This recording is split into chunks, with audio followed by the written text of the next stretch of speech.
Because even we had beef. Yo, my people, it's your boy Evie the Kid, and we're here today for another episode of the Kid Show. I know it's been a long time, guys, but today we got a highly requested guest, the man himself, Liam Hans. How are you, brother?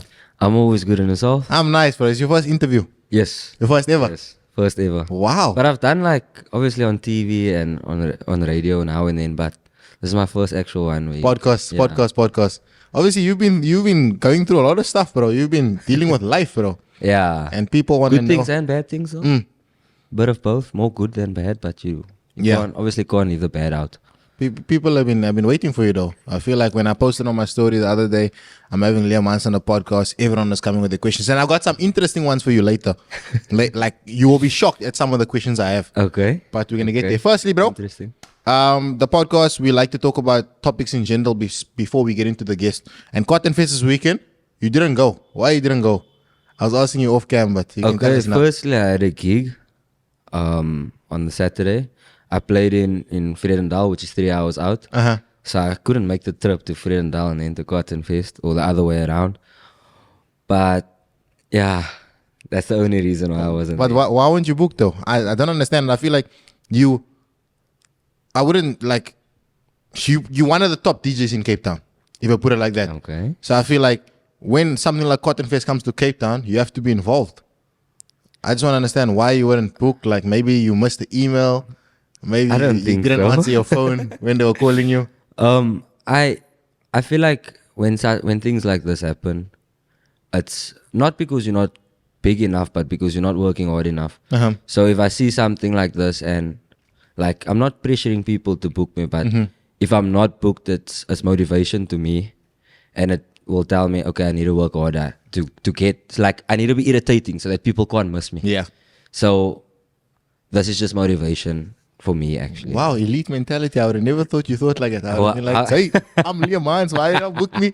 Top 5 in No, Cape I'm Town. not like that. There was a phase where I would think like that, but I feel like I've grown out of it. I feel like maybe that phase in your life, no, is what caused you to have so much beef and controversy. Enemies. Yeah, and enemies, bro. Because Jeez. I know you got a lot of And enemies. now I'm putting out fires here Yeah. because of the person that I was back then. But I feel like I've grown a lot. I've made peace with a lot of people with regards to... You still at war with a few of them. Because I feel like I'm not wrong. But if I think back and I'm like, okay, I was actually wrong, I could have done this and this better, then I'll go and correct myself and I'll be like, okay, I'm sorry for this and everything that happened. Interesting. So obviously you've developed quite a bit over the last few years, and growing into the DJ that you are today. But I want to take it back to the beginning, bro. Like, I know you were DJing since school, bro. With Yes. the twins. And, Yes, I actually went to DJ because I school. remember when I was on school, there was one of my homies. His name was Emil, DJ Milo. Oh, yes. When I was younger, he used to come to school. Yo, Liam JG. Hans. Liam Hans is DJing nice. And I used to be like, yo, chill out, bro. Zip it up when you're done. You know what I mean? But he obviously used to say nice things about you. So how did your DJing journey start, and like what made you get into it, bro? So it started basically because I used to like always critique people on what they play, like DJs and things like that. Even When I at the listen- young age of like, Yeah, like radio, like why would you play this song after this song? And then I would be like, okay, but I actually want to control that, and I dance as well. So it's like, let me try and incorporate both, because I just go out and I dance, and then DJ plays a wax song afterwards. Yeah. And then I'm like, okay, now it's time to rest. Let's go drink some water or drink some whatever. water. Yeah, Obviously, I the was water. underage. Over the years, the I was water's underage. transitioned I'm into any. talking about like your aunt's 40th or your Okay. like those type of things. I'll let you go with that one. And then I started DJing when I was 16, Oh. 15, 16. Yeah. So I went to DJ school at the time, playing whatever I liked because I had the power. And then it was working, but I never actually got the recognition that I wanted to get. And Why do you think that's because of? At the time, at least. I actually don't know, because I was like a typical, like, okay, no shade, but like a guy that would play before the opening act. Like that kind of, I was playing like that type of music. I was giving that energy, like just playing everything for everyone. Yeah. And then I actually, believe it or not, I disliked Amapiano at first when it first came out. I did also. I used to do some piano on my story all the time. There was two things, and you would think two things that I never liked that are what, wouldn't want to say what made me what I am today, but like that people know me for is TikTok and Amapiano.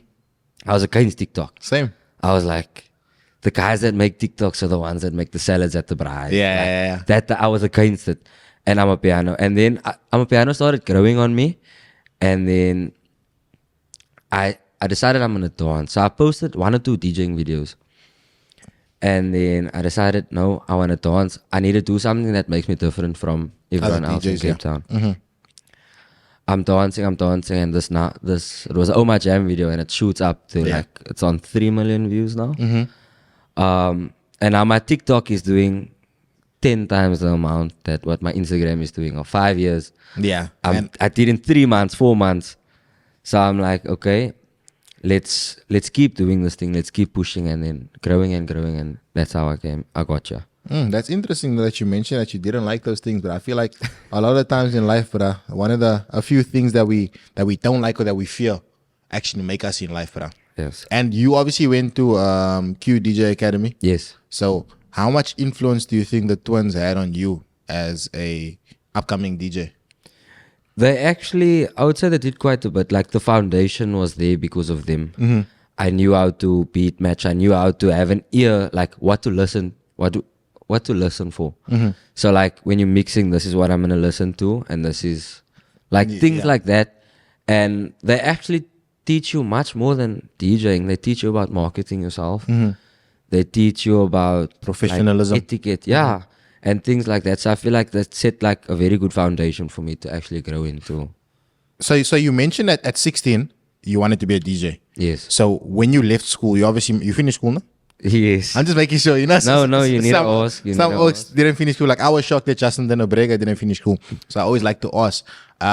So did you have any other plans besides wanting to be a DJ at the time? It was either that or a dancer, but I wasn't as committed to dancing because dancing is 10 times the work you need to put in. Yeah. And DJing just felt like I can actually do a bit of both when it comes to that.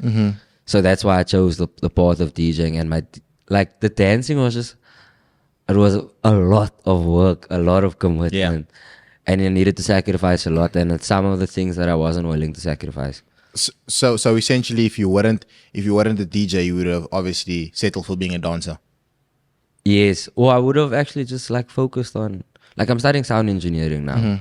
So like I probably would have studied sound engineering and gone in that. That's interesting, bro. I love how like when we were a lot younger, everyone was like, "Nah, I want to be a doctor. I want to be this."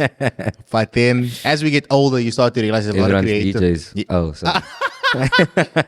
Everyone is DJs though. How do you feel about that though? Like, how did you obviously been DJing for a long time? You what, 23 now? Yes. Since 16, that's about 7 years. So how do you feel about every single day there's a new DJ popping out? Whether it's a hard-working DJ who's done his groundwork or just an influencer DJ who's using the influencer hype to market himself as a DJ. How do you feel about both of those? I feel like I wouldn't necessarily say overpopulates the market because there is a gig for everyone. Yeah. And I actually don't have anything bad to say. You don't have anything bad to say? No, I don't. Are you choosing not to say anything bad, or don't you have anything bad to say? I don't have anything bad to say because I believe that if you really like something and you really want to do it, who am I to stop you from doing it? Yeah, of course. Who am I to say anything negative about it? And you mentioned how your Oh My Jam video went nuts, but what is the one thing in your career that you think has been your biggest DJ achievement? Or your biggest achievement as a DJ at least? I think it's going to like international, like going out of Cape Town. Yeah. So I've played in Amobia, Durban, Joburg, like those places. That kind of makes me feel like, okay, I'm getting somewhere. Yeah. I just need to make it big. Like I just need to get to where I want to get, which is internationally, constantly traveling. Yeah. That's where I want to get. Like Envy Funk level. That's the goal. Envy Funk's obviously your role model, huh? My homie and my mentor. Yeah. At least cute, man. Is that when you're done? I knew you were going to say that. Nah, but on the real though, moving along, this is an unpopular opinion. This is probably something that you've heard on the streets. You not streets like that before you guys start violating, bro. Like you guys are not gangsters and whatnot. But you obviously are popular on TikTok, and if you look through the TikTok comments, it's a lot of women saying, "Oh my God, you're so attractive. My oh my husband." God, my husband." All of that, no. So a lot of people might feel that you're only popular because of your looks as a DJ. Okay. So how do you feel about that? I feel like looks can only take you so far. I've seen a video of a DJ now on TikTok. She's very well known, but she can't mix. So now what I've been doing, You want to mention her name? No, I've been I've been putting out mixes so that people can actually hear, like that I can actually play, not pulling my own chain. Yeah. But I can beat match. I can do things that other DJs can do. So I don't feel like, okay, it is my target market. I feel like that's where most of my fans come. Yeah. It's girls that like me. It's women that like me. Or that like Amobia. Yeah. So So it is the looks. no, a little bit. It's a little bit about. it plays a role. I'm not going to lie. But it's not all that I am. And I try to prove it every single day. Okay. To prove that I can mix, I can DJ, I can, and I will get where I want to get. Okay, that's important. I'm glad that you recognize your privilege at least. Because if I started DJing, it's gonna take me a long time, bro. I'm not gonna get there. No, I'm joking. I'm not gonna DJ because I know you don't I won't say anything about it. I'll hate like in silence. But the female attention in general, bro. You've obviously got a girlfriend. Yes, You got a girlfriend. You guys dating for a long time. long time. There's actually an interesting question about that later on one of the Okay, questions. yes. But how do you balance like your relationship, your career, and all this female attention? Because obviously, like you know that women love you for your looks. So how do you balance your relationship? Does it cause any trouble in your relationship? Not actually in the beginning it did, but now it doesn't anymore. So I feel like my relationship doesn't even impact, or doesn't, my career doesn't impact because my DJing is my bread and my butter. So, and she understands that. She understands it. So it's like I obviously set boundaries. If people make me feel uncomfortable or overstep, I do put a stop to it. So it's like she also understands that it's my bread. Yeah. So she does. It's not that she doesn't ever say, she does. Yeah. Or she can tell me what makes her feel uncomfortable. But I do set boundaries from the get go so that it doesn't lead to that point. Yeah. So yeah. It's crazy that you mentioned about boundaries though. Have you ever had like a crazy experience with a supporter? Like what's the craziest experience you ever had where someone just oversteps their bounds because you are, I wouldn't say sexualized, but people like you because of how you look. So surely there was some experience where you just felt like someone is moving mad. Yeah, like people grab me with both hands. Oh. I feel like a hand around me is okay for a photo. Yeah. But grabbing me with both hands and then like your lips is like, if I look to the left, it's like we're gonna kiss. Like I feel like that kind of is like an overstep for me. But I can't complain about it. You Because can't. You can like, complain. I can, but it's like it's other people's way of showing love, and it's also my responsibility to put that boundary there and say, I'm in a relationship. Please just respect that. That's beautiful, bro. Yeah. Wow, Liam, bro. Told you I've grown, bro. He's such a nice guy, bro. Moving along, now we're gonna get to something that people have been waiting for, bro. Like I mentioned in the beginning, you have a lot of enemies, I would say. Obviously, in the industry, I could mention a few right now, but I prefer not to. But I'm gonna mention one of the boys. Shout out to my boy, Poison. You guys obviously had a lot of heat on the street. Some people might know it, some people might not know it. But you guys are cool now, though. Yeah. So let's start there. That's what I was gonna start. Let's start there. You guys I are feel cool. like it's in the past. Yeah, but how did that come about? Like, what caused the tension between you guys? We actually used to be homies, and we used to hang out a lot. But him and his ex DJ partner, I was friends with both of them. Yeah. And my biggest mistake was getting involved in something that didn't concern me. Their issues were their issues, and then I became closer to the other guy, and I posted something very shady. Yeah. Like, I'm glad someone's not holding you back. which I regret, and I did apologize for. I apologized to him about everything, and all of that, and then that's kind of where it started, and then it just became shady post after shady post after shady You post. guys are men, bro. Just link up and fight, boys. Nah, no, don't fight, don't fight, don't fight. It's a joke. It's a joke.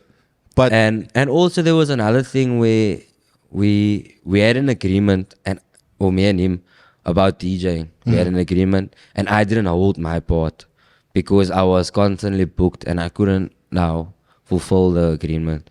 And he also didn't like that, which I understand. So it was those two things that kind of made it so heated, and then it was Instagram stories. wow, that's actually interesting. Yo, I never thought you'd actually say that. Like, you actually admitted that you're wrong, bro. Why not? Because I don't know, bro. If I'm wrong, I'm wrong, and the first step to be better is to admit. So that's kind of what I'm doing right now. Wow, that's beautiful, bro. And it's good to see, bro, because if you having beef with so many people, it means that you were the problem. That I was the problem. Yeah, do you know what I mean? And I'm glad. And I was in, not all of it, but some of it. Some of it. And obviously, you guys maybe saw the photo of me and Poison and I can't believe you did that. and Liam Mines at I was set up. the beach. I was set up. What's it? Sandy Beach Club, no? It's called Sandy I Beach don't know Club. what the place is. Yeah, we were at some location at some party for Luxottica. And obviously, I made the homies take a photo because I'm the peacemaker. I was just trying to bring peace. Of course. What did Drake say? You made me feel like I was supposed to hold the camera. And then just before you pulled me in, and I was just like, jeez. But on the real though, Drake says the city gets stronger when everybody's speaking, not when everybody out here beefing. And I feel like in Cape Town, we're not even halfway where we need to be, especially in the DJing industry and in the creative industry, for us to be beefing, bro. Because I feel like they always say, like, if you want to go fast, go alone. If you want to go far, go together. And I feel like if we all locked in, we can take the city a lot further, and people won't be moving to Johannesburg to further their careers. Do you know what I mean? Yeah, let's start it in Cape Town. Yeah, of course. Now we're going to move away from the beef. There's obviously been an incident. It's actually more beef, though, with you and a creative called Jordan. Shout out Jordan, though. She always runs the door for me at the parties. But I knew this was coming. you knew it was coming? She accused you of stealing her artwork. So I want to understand, how did that whole interaction come about? Basically, what happened, for you guys that don't know, she accused him of stealing the artwork. Apparently, you took her logo off the design that she made for you. Yeah. And you started selling it on merchandise, and she wasn't happy with that. So how did that come about, and how do you feel the situation should be handled, and do you feel like you're wrong? Yo, it's a tough one. I'm not actually allowed to speak about it like in depth because there is something going on. Yeah. But what I can say is a lot of the people, what I can say is I saw a lot of people jump on this bandwagon that don't know my side of the story, that are trying to stay relevant, that are hating on me, not greeting me, not like that type of thing because of one side that they heard. But basically what happened, or my side, is that I paid for it. Yeah. So I paid for it to be designed. And she did ask me, am I going to resell it? I said, I don't know yet. Then time went on, and I decided, okay, I'm actually going to, like, people were asking me because they saw me wearing the clothes. Yeah. They were asking me. And then I did the printing through this one friend of mine, D-Boy. I don't know, I think he also DJs that. Dayan. Or Enrico stuff, yeah. Yeah, Dayan, yeah. I did it through him. And then people started asking me, and I was like, okay, I'm actually going to sell it. And then what happened after that, then I posted that I'm selling it, but I did it through a different company now. And when they printed it, they removed it. I did not say remove the logo. Yeah. Because I was okay with it, because I had it on my back. I was giving it to my team, like Tristan and Ash and them. So like, that's kind of where it started, and she saw that I was selling it. But then my issue was, she asked me about the selling after I paid, after she sent me the design. Yeah. Then she said, are you going to sell it? That time I said, I don't know. And then I was like, but this doesn't belong to us, I don't need a permission. Yeah. And then things went on and things went on and escalated. Yeah, that's all I can say. Really. But just one more question on that. When she saw that you were selling it, like, how was the reaction after that? She messaged me immediately, like question marks and all of that things. And then I told her, okay, I was wrong. I was rude in that sense. Yeah. I was rude and I said, just like leave it. It's mine. It doesn't belong to you. Yeah. All of those things, which was wrong. But I feel like I just got upset in the moment and I reacted on my emotions. Wow. Yeah. Nothing better than a man admitting his wrongs. I really like that, bro. I didn't apologize though. Yeah. But you obviously because want to... things are getting sorted out, like not legally. between, yes. Legally. Okay. Interesting. Now we're going to move on to an interesting section of today's show. Obviously, people sent in questions for you. And we're going to start from the top. I got a few. So in no order, I'm just going to tell you the questions people have been asking. Okay. Someone asked, have you and Summer Haynes had a history? No, we've actually been friends in school. Yeah. Like in high school, we were close, and then obviously we had our own paths, and then we stopped being as close, but we still are. Oh, I see. But She's obviously mad close with your sister. Yes, with my sister as well. That leads me to the next question. People ask, why do you and your sister always turn up to the club separately? Like you guys are not brother and sister. Like I also noticed that, nah? Like you and your sister is like my sister and I don't actually have a close relationship, and we go to different like we get there different times, we leave different times. It would actually be inconvenient to do something like that. She comes with her people, I come with my people. Yeah. So you guys are not really close. Not like really close. Okay, interesting. Next, most of it is about copyright. Most of the questions there is about. Guys, stop relying on the internet for your legal advice, please. That's what I can say. Next one Actually, is, get a lawyer. how was your experience in Amobia? Someone asked. Oh, I've been there twice or thrice. Yeah, I've been to Club London, shout out, and Club Naps. It was actually quite fire. The first time especially, I went with Matthew. We headlined the event. And it was actually quite lit. I'm going again now, the 15th and the 16th. So guys, if you're out in Amobia and trying to book Liam for the 15th, just DM him. Hit my lineup. Next thing is, okay, I don't know if I can ask this one, but someone said address the gay rumors. Please say Gay rumors? Yes, I'm not lying. I didn't even know this. I'm not lying to you. Apparently, people think that you might obviously like men as well. No, it's not true. Not at true. all. I was going to say I love women, but I love my girlfriend. Oh, you love your girlfriend. Okay, then I don't think there's anything else here worth asking. So, Leo Mans, bro, thank you for joining us. I really appreciate you having you on the kitchen. I was actually nervous when I got you. I was like, I don't know what you're going to ask. I went pretty well, though. I wasn't. Yeah, I wasn't I handled it better, don't you think? Yeah, I thought you would have came in and be like, nah. Because even we had beef, but yeah, guys, I didn't like this guy. Though. But but you see the change in I see a lot of attitude. I see a lot of change in you, bro, and I can't lie. Like I wouldn't have had you on the show, let's say 6 months ago, but I feel like I've seen a lot of change in who you are and who you're becoming and stuff, bro. And I'm proud of you, bro.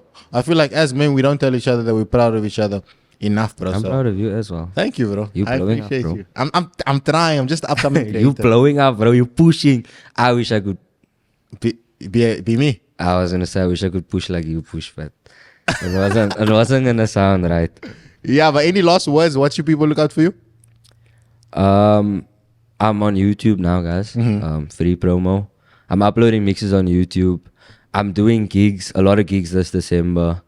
Not only in Cape Town, outside of Cape Town as well. I'm going to Durban, Joburg, etc. Yeah, and one thing that I can say is that people are gonna want to push you down, but if you have that determination that you had in the beginning, then nothing should be able to keep you back. And I feel like you should keep pushing, and that goes to everyone. Wow, that was a deep one. I feel like there's no better point to leave it on than that. Guys, don't forget to like, comment, subscribe, go watch Liam's mixes, and away. Peace.